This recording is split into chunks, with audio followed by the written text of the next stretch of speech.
नमस्कार, प्रणाम, आदाब, सत श्री अकाल। कैसे हैं भाई आप सभी। आज की वीडियो हाथ जोड़ के निवेदन है, पूरी देखना एंड तक। अगर आप फिजिकल एजुकेशन के प्रति थोड़ा सा भी प्यार और थोड़ी सी भी रिस्पेक्ट रखते हो ना, तो इस वीडियो को पूरा देखना। उसके बाद में अपना डिसीजन लेना कि ये जो मैटर चल रहा है ये ठीक है कि नहीं है। और मेरा सच में दिल कल से ही, जब से मैंने ये न्यूज़ सुनी है, मैं खुद पर्सनली इस चीज़ को फील कर चुका हूँ और सारी क्लासेस में मैं बोल चुका हूँ। पहली बात तो मेरा नाम है मोनू मधुकर और I am a PhD scholar from Lakshmibai national institute of physical education Gwalior.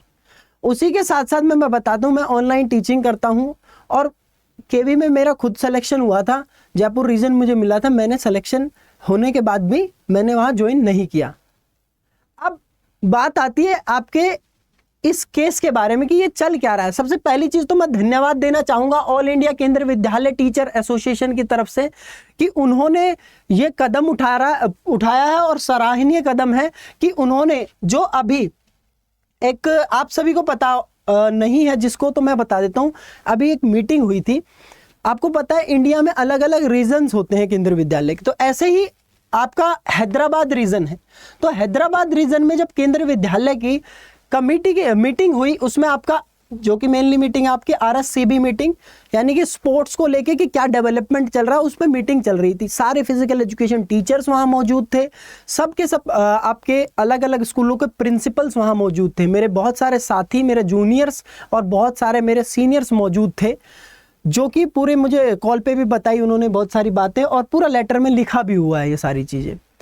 अब वहां पे जो आपके डिप्टी कमिश्नर हैं हैदराबाद के रीजन के, उन्होंने ऐसे ऐसे शब्दों का प्रयोग किया है फिजिकल एजुकेशन टीचर्स के खिलाफ, जो कि सुनने में ही इतने अभद्र हैं और इसको बिल्कुल सराहनीय नहीं किया जा सकता कि इसको आप बिल्कुल भी एक्सेप्ट करें। इतने बुरे शब्द एक टीचर, चाहे वो फिजिकल एजुकेशन टीचर हो चाहे किसी भी सब्जेक्ट का टीचर हो, वो बिल्कुल भी एक्सेप्टेबल नहीं है। वो मैं दिखा देता हूं आपको क्या क्या पूरा मामला है, उसके बारे में हम आगे बात करेंगे। तो यहां से सबसे पहली चीज तो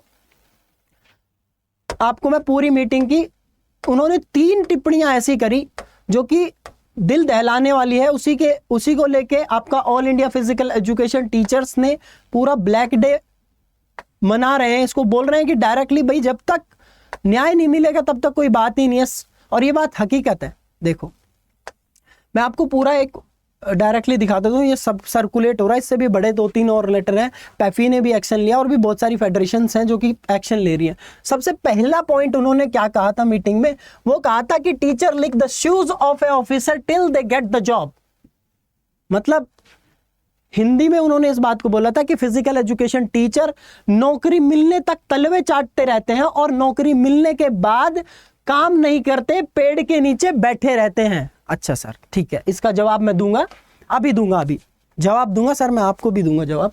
उसके बाद में सेकंड उन्होंने क्या बोला डायरेक्टली कि वो कैरी करते हैं, फिजिकल एजुकेशन टीचर्स जो हैं वो मिल्क कैरी करते हैं और प्रिंसिपल्स के घर पे लेके जाते हैं। ठीक है जी, इसका भी जवाब दिया जाएगा आपको। और तीसरी बात कही उन्होंने कि जो फिजिकल एजुकेशन टीचर्स हैं वो नौकरी के टाइम पे, उससे पहले तो ठीक रहते हैं, वो देखने में आपके फिट और लीन लगते हैं, लेकिन नौकरी लगने के बाद में उनका 15-15, 20-20 किलो वजन बढ़ जाता है और वो ओबेसिटी के शिकार हो जाते हैं। ठीक है जी, अभी बताएंगे इसके बारे में। सबसे पहले तो ये 3 टिप्पणियां सुनिए, ये एक सीधे के सीधा। अब इसके ऊपर देखो है कौन, ये है भाई साहब हमारे मंजूनाथ, मिस्टर मंजूनाथ, इनके शब्द हैं ये। और इन्होंने इतना कुछ, जो कि मतलब डायरेक्टली इस लेटर में भी पूरा लिखा हुआ है कि this is a word deep to cut, directly इतना प्रोफेशनल, हमारा प्रोफेशन जो है उसको डायरेक्टली हिट कर रहे हैं, डायरेक्टली। अब उसमें देखो सारी चीज मैं आपको खोल के बताऊंगा क्या क्या है। इसको पढ़ सकते हैं, अगर किसी को लेटर पढ़ना हो तो ये डायरेक्टली लेटर पढ़ सकते हैं। इसमें मांग की गई है कि जो इन्होंने अभद्र शब्द का प्रयोग किया है, जो कि बिल्कुल भी सराहनीय नहीं है और ये एक्सेप्टेबल है ही नहीं, ना तो पर्सनल तरीके से ना प्रोफेशनल तरीके से। और इनके बारे में एक और चीज बता दूं, मैं पहले भी, इनका भी पुराना केस भी रह चुका है डायरेक्टली, जैसे यहाँ लेटर में दे रखा है कि इनको ये चीज देखिएगा कि मिस्टर जो मंजूनाथ हैं, जिन्होंने ये अभी शब्द दिए हैं, जो अपनी टिप्पणी दी है, अभद्र भाषा का प्रयोग किया है। हिस्टोरिकली अगर पहले हम देखें इनका, तो केवी नंबर 1 रायपुर में 2010 में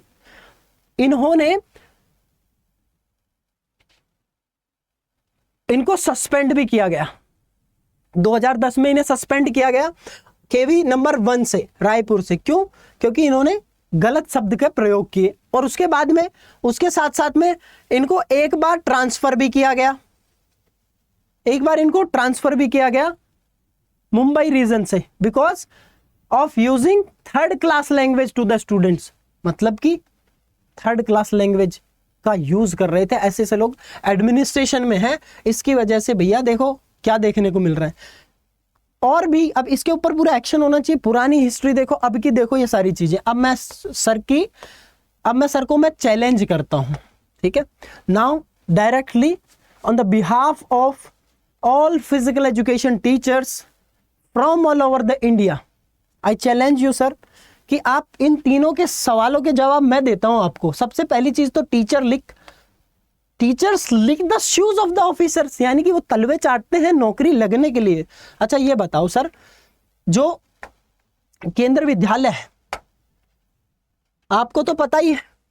अच्छा केवी जो है, इसका सिलेक्शन प्रोसेस कैसे होता है? मैं तो खुद पढ़ाता हूं, मेरे इतने स्टूडेंट सेलेक्ट हुए, हमें पता नहीं है क्या? एक एक नंबर से सिलेक्शन रुका उनका, तो कैसा उन्हें लगा? केवी सिलेक्शन कैसे करता है? सबसे पहले केवी में फॉर्म्स भरे जाते हैं, उसके बाद में क्या होगा? सीबीटी होगा, कंप्यूटर बेस्ड टेस्ट होगा, उसके बाद में इंटरव्यू होगा, और इंटरव्यू के बाद में सिलेक्शन होते हैं। सर क्या बात कर रहे हो, तलवे चाट के कौन सिलेक्शन ले रहा है? पहले तो ये बताओ कि तलवे चाट के सिलेक्शन हो रहे हैं, ये बताओ ना। मतलब सिलेक्शन प्रोसेस कुछ है ही नहीं केवी में। फिजिकल एजुकेशन टीचर, सबसे पहली चीज तो इसका जवाब मिल गया आपको कि किसने तलवे चाटे, किसने क्या करी। जितने भी, ये मैं श्योरिटी दे रहा हूं, 99% इस बार के जो सेलेक्ट हुए हैं स्टूडेंट्स, कोई भी ऐसा नहीं होगा जो बैचलर के दम पे सेलेक्ट हो गया होगा। 99%, 1% कोई हो गया तो सबके पास में मास्टर डिग्री होगी सर, एमपीएड बोलते हैं उसे, सबके पास में होगी। नॉलेज की बात तो दूसरी छोड़ देते हैं उसको। अभी हम दूसरे सवाल की तरफ चलते हैं, जो आपने कहा कि नौकरी मिलने तक वो तलवे चाटते हैं, और ये बात होगी आपकी, नौकरी मिलने तक तलवे चाटते हैं और पेड़ के नीचे बैठते रहते हैं। पेड़ के नीचे सर, जब आप लंच कर रहे होते हैं ना एसी में बैठ के, तो फिजिकल एजुकेशन टीचर है ना, पूरे सबको देख रहा होता है कि कोई कहां इनडिसिप्लिन तो क्रिएट नहीं कर रहा है, वो बात समझो। दूसरी चीज, फिजिकल एजुकेशन टीचर के और कामों के ऊपर तो हम बाद में आएंगे। आपने टीजीटी का दर्जा दे रखा है, पीजीटी का दर्जा भी नहीं दे रखा है, बट आप 11वीं और 12वीं के जो पेपर चेक करवाते हो, बाकी सारी ड्यूटी करवा लेते हो आप लोग, तो आपको पीजीटी का दर्जा नहीं दिया जाता है। लेकिन अगर कोई टीजीटी टीचर पेड़ के नीचे भी बैठ गया तो उसमें भी आपको पेट में दर्द होने लग रहा है। तो एक ही चीज है। दूसरी चीज क्या है कि सेकंड, आप यूं कह रहे हैं कि फिजिकल एजुकेशन टीचर दूध लेके जा रहे हैं प्रिंसिपल के घर पे, क्यों? उनके पास में और कोई काम नहीं है, वो दूध घटाने जा रहे हैं, दूध देने जा रहे हैं। एक तो ये टिप्पणी हो गई आपकी। अब तीसरी सवाल का जवाब है आपके कि फिजिकल एजुकेशन टीचर्स जो हैं वो ग्रो कर देते हैं देयर बेलीज। अब उसका सवाल का जवाब भी हम आपको दे देते हैं सर।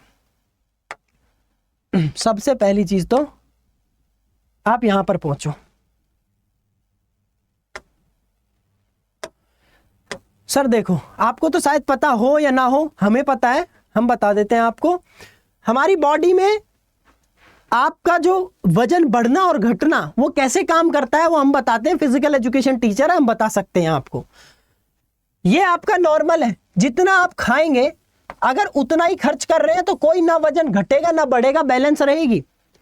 जब फिजिकल एजुकेशन टीचर आपके जॉब में आता है और लगता है, उससे पहले वो स्पोर्ट्स पर्सन रहे होते हैं सर। स्पोर्ट्स पर्सन कितनी मेहनत करता है वो भी बता देता हूं आप लोगों को। आपको तो पता नहीं होगा, 15 साल से हम जूडो में हैं तो हमें पता है, हम बता देते हैं आपको। वो 3 घंटा सुबह, 3 घंटा शाम को, और प्लस में और भी बहुत सारी एक्टिविटी होती है। वो 6 घंटा वर्कआउट कर रहा होता है। जब 6 घंटा वर्कआउट करता होगा ना कोई इंसान, तो उसको कितनी कैलोरी दोगे आप समझ रहे हैं? पूरे दिन में वो खाता तब भी मोटा नहीं होगा। इसीलिए they are looking lean and fit. ये सुन लो रीजन। और उसके बाद में इसीलिए उनका एनर्जी एक्सपेंडिचर ज्यादा रहता है, इसीलिए वो पतले और फिट दिखते हैं। और आप ये बताओ मुझे कि जब नौकरी लग जाती है, तो उनका स्पोर्ट्स जो पर्सनल होता है, क्योंकि वो अपना पर्सनल टाइम भी बच्चों को दे देते हैं उनकी क्लासेस के लिए, उनके असाइनमेंट बनाने, उनके लेसन, उनके एग्जाम चेक करने, उनकी ड्यूटी, उनका लंच, उनका डिसिप्लिन, बच्चों का हर चीज को चेक करने के लिए वो अपना खेलने का टाइम भी बच्चों को दे देते हैं। उनको दे दो आप खेलो, आप क्लास मत लो, आप खेलो, 1 महीने में फिट हो जाएंगे सारे के सारे। क्या बात करते हो आप? वो अपना सारा समय बच्चों को दे देते हैं। तो आप ये सोचो कि 3 घंटे और 3 घंटे वो वर्कआउट नहीं कर रहे हैं, और खाना कितना खा रहे हैं? वो खाना सेम खा रहे हैं, सेम कंजप्शन रह रहा है, एनर्जी एक्सपेंडेशन आपका जितना था उतना नहीं है, इसीलिए वेट गेन देखने को मिलता है। और ऐसा आज नहीं देखने को मिल रहा होगा, 10-20 साल में ऑटोमेटिकली हो जाता है सर, ये हार्मोनल लेवल है। ऐसा खाली फिजिकल एजुकेशन टीचिंग में नहीं है, ऐसा हर ओलंपिक में गोल्ड भी मार देगा ना कोई, और उसको अगर खिलाओगे नहीं ना तो वो भी ऐसे ही हो जाएगा सर। धीरे धीरे हो जाता है, ये आपका हार्मोनल चीजें हैं सारी की सारी। आप मैं किसी को टारगेट नहीं कर रहा हूं, आप किसी भी गवर्नमेंट सेक्टर में जाके देख लेना, ये हो जाता है समय के साथ में। तो ये तो रहा आपका तीसरा जवाब जो मैंने आपको दे दिया। अब मैं आपको कुछ बात बताना चाह रहा हूं सर फिजिकल एजुकेशन टीचर की, कि फिजिकल एजुकेशन टीचर की जो आप डिसरिस्पेक्ट आपने तो कर दी, लेकिन पूरे ऑल ओवर इंडिया में मैं आपको एक चीज बताऊं, इवन दो नरेंद्र मोदी जी जो देश के माननीय प्रधानमंत्री हैं, स्पोर्ट्स मिनिस्टर हमारे अनुराग ठाकुर जी, वो भी स्पोर्ट्स को और फिजिकल एजुकेशन को आज तक गलत तो क्या थोड़ा सा नीचा भी नहीं दिखा पाए हैं, और ना दिखाते हैं। हमेशा उनके शब्द रहते हैं कि ऊंचा दिखाएं और बढ़ाएं, खेलों से सब कुछ है, खेलोगे कूदोगे बनोगे महान। आप तो देखते नहीं होगे शायद न्यूज़ वगैरह ये सारी चीज़ें, बट आप तो बड़े आदमी हैं सर, अथॉरिटी में आप हैं, आप फिजिकल एजुकेशन को कुछ भी बोल दो, कैसे भी बोल दो। अब इससे क्या होगा? ये बस दिखाने के लिए है क्या ये सारी की सारी चीज़ें? फिजिकल एजुकेशन क्या क्या कर सकता है अपने आप में, और फिजिकल एजुकेशन के थ्रू क्या करते हैं वो देख लो। फिजिकल एजुकेशन में बच्चों को ही देख लो आप, जब वो ग्राउंड की तरफ जाते हैं, फिजिकल एजुकेशन का पीरियड होता है, वो कितने खुश होते हैं। उस टाइम पे आप हैप्पीनेस देखा करो, उनके जो हार्मोनल लेवल चेंज हो जाते हैं वो देखा करो। हर चीज पढ़ाई पढ़ाई पढ़ाई नहीं होती है सर। जब ग्रोथ ही नहीं होगी इंसान की तो करेगा क्या इंसान? जब जीवन ही नहीं रहेगा तो पढ़ाई का क्या करेगा? शारीरिक तौर पे फिजिकल, सोशल, इमोशनल, स्पिरिचुअल, हर तरीके का डेवलपमेंट जो है फिजिकल एजुकेशन देता है। ये बात आज नहीं, 800 लगभग 93 BC में प्लाटो कह के चले गए थे। प्लाटो को तो जानते ही होंगे आप। वो कह के चले गए थे कि स्वस्थ शरीर में ही स्वस्थ मस्तिष्क का वास करता है। तो ये बात आप कैसे भूल जाते हैं कि हर तरीके से डेवलप करने में फिजिकल एजुकेशन टीचर है।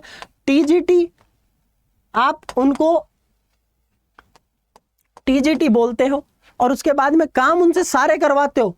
11वीं 12वीं के वो क्लास भी लेते हो नहीं लेते हो आप लोग? 11वीं 12वीं के सारे क्लास लेते हो, टीजीटी होते हुए भी लेते हो, और 11वीं 12वीं के पेपर चेक करते हो, 11वीं 12वीं की सारी रिस्पॉन्सिबिलिटी आप निभाते हो। उसके बाद भी आपको क्या सुनने को मिल रहा है कि आप तलवे चाट के नौकरी लगे हैं और दूध आप लेके जाते हैं प्रिंसिपल्स को। मुझे तो ये नहीं समझ में आया, जब इतने सारे प्रिंसिपल्स वहां अलग अलग स्कूल्स के थे, no one have the guts कि वो बोल सके कि सर ऐसा नहीं है। एटलीस्ट किसी का नहीं, हाँ जी गर्दन हिलाई सबने, हाँ जी गर्दन हिलाई। ऐसे कैसे चलेगा यार? ऐसे कैसे चलेगा देश में, ये बताओ। तो इस चीज को थोड़ा सा दिल पे लेना, फिजिकल एजुकेशन को थोड़ी सी इज्जत देते हो, रिस्पेक्ट दोगे, सब तक पहुंचाना ये। और ये आपका खून ना खोले ना भाई, तो एक काम करना भैया, फिर छोड़ देना फिजिकल एजुकेशन, फिर तुम्हारे बस की नहीं है। कल को कुछ होगा ना फिजिकल एजुकेशन में, स्टैंडर्ड जब डाउन होगा, कल को कुछ लात के मार के भी चले जाएगा ना आपको, तो कोई नहीं खड़ा होने वाला आपके साथ में, क्योंकि आज आपने स्टैंड नहीं लिया फिजिकल एजुकेशन के लिए, आज नहीं ले रहे, कल को कोई आके कुछ बोल जाएगा। ऐसे तो कोई भी कुछ भी बोल जाएगा फिजिकल एजुकेशन को फिर तो फिजिकल एजुकेशन को इतने हल्के में नहीं लेना है। फिजिकल एजुकेशन जिंदाबाद था, है और रहेगा। शेयर कर देना सभी फिजिकल एजुकेशन साथियों को, ताकि कोई दूसरा व्यक्ति चाहे किसी भी अथॉरिटी में हो, वो देश की किसी भी पोस्ट पे बैठा हो, उसकी कभी हिम्मत ना रहे कि वो फिजिकल एजुकेशन के खिलाफ इतने बुरे शब्दों का प्रयोग करे। फिजिकल एजुकेशन हमें हंसना, बोलना, पढ़ना, सीखना, नाचना, गाना, खेलना, कूदना, घूमना, दूसरों से मिलना, कल्चरल एक्सचेंजेस, हर चीज़ सिखाता है। फिजिकल एजुकेशन हमें देश दुनिया की नॉलेज के बारे में बताता है। पूरे भारत का भ्रमण हम करते हैं फिजिकल एजुकेशन स्पोर्ट्स के कारण। कल्चरल एक्सचेंजेस होते हैं, हम कश्मीर से लेके कन्याकुमारी तक और अरुणाचल प्रदेश से लेके गुजरात तक की हिस्ट्री, ज्योग्राफी, इन सब चीज़ों को जान पाए हैं सिर्फ फिजिकल एजुकेशन के कारण। फिजिकल एजुकेशन है तो हम हैं, फिजिकल एजुकेशन है तो कल है। फिजिकल एजुकेशन जिंदाबाद। शेयर कर देना दोस्तों इस वीडियो को ज़्यादा से ज़्यादा। मेरे लिए अब कोई नेक्स्ट सेवा हो तो ज़रूर बताना, मैं ज़रूर लौटूंगा नेक्स्ट वीडियो के साथ में। कमेंट में बताना आपको और क्या चाहिए भाई।